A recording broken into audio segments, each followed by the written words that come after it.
আসসালামু আলাইকুম। আমি তো ওয়াবি দেখি ভোট দেওয়া যাবে ভাই। দেখেন, আপনারা আপনাদের আদর্শের কথা মাঠে বলেন, ইসলামের আলোকে আমরা আমাদের আদর্শের কথা বলি, ইসলামের আলোকে। এটা 1400 বছর থেকে চলতেছে, কিয়ামত পর্যন্ত চলবে। কিন্তু আমি যে দায়িত্ব নিয়ে মাঠে আত্মপ্রকাশ করেছি, এটা হলো রাজনীতি। আর রাজনীতি হয় আকীদার ভিত্তিতে না, রাজনীতি হয় ইনসাফের ভিত্তিতে। সুতরাং আমি যখন রাজনীতি করবো, ইনসাফের ভিত্তিতে করবো।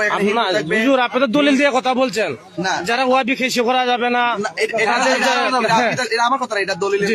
এটা হলো যাদের আকীদার মধ্যে কোনো আমার মতো থাকে। এটা আল্লাহর হাবিব সাল্লাল্লাহু আলাইহি ওয়াসাল্লাম নিজে বলছেন। আপনি তো ওইজন না আপনি তো ওইজন ওয়াবির জানাজা যখন যেত না, ওয়াবির সাথে তোমার সাহায্য যেত না, ওয়াবির সাথে যাচ্ছে তখন যাবে না, এগুলো তো আপনি বলছেন না। এটা কেন বলছে আমি বলবো, বলেন। আপনি যাদের আকীদাতে সমস্যা থাকে, যাদের আকীদায় প্রবলেম, তাদের সাথে যে সম্পর্ক রাখা যাবে না, এটা কিন্তু আমার কথা না, এটা রাসূল সাল্লাল্লাহু আলাইহি ওয়াসাল্লামের কথা। উনার বুড়ো লাগবে না, এটা বুটের জন্য বলছিলাম। এটা আপনি বুড়ো লাগবে তাইলে আপনি বুঝেন না, বুটে বেলা লাগবে কিনা হুজুর। একটা আকীদা আর একটা হলো আপনি মনে করেন রাজনীতি যখন করবেন, রাজনীতিবিদ হবে ইনসাফের ভিত্তিতে।